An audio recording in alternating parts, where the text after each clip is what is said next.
jinsiy organlarning terisini yopib qo'yishi. Ushbu videoda biz ogil bolalar va qizlardagi sinek siyosiy muhokama qilamiz.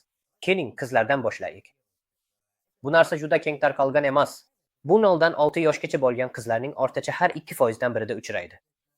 Bu yerda albatta bu haqda bizga aksherlar va ginekologlar yaxshiroq gapirib berishadi. Lekin siz va men onalar sifatida umumiy asos va poydevor nuqtai nazaridan nimani bilishimiz kerak?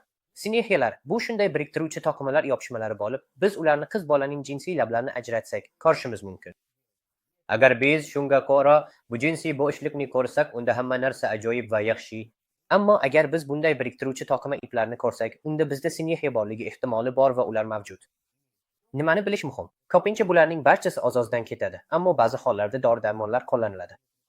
Ya'ni hozir, bilishimcha, Rossiya Federatsiyasi hududida bolalarda bu holatlarni davolash uchun hech qanday jarrohlik usullari qo'llanilmaydi.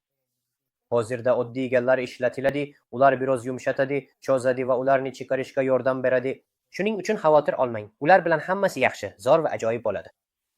Endi ogil bolalarga kelsak, bu yerda ham deyarli xuddi shunday yondashuv qo'llaniladi. Ya'ni bizning asosiy vazifamiz hech narsaga tegmaslik. Ilgari Rossiya Federatsiyasi hududida mana shu cho'zuvchi, tortuvchi va siqib chiqaruvchi harakatlar tavsiya qilingan.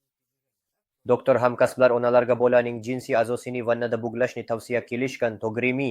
Shundan so'ng bularning barchasi bu yopishqoqliklarni biroz cho'zish va jinsiy olatni boshining tezroq chiqib ketishiga yordam berish uchun cho'ziladi.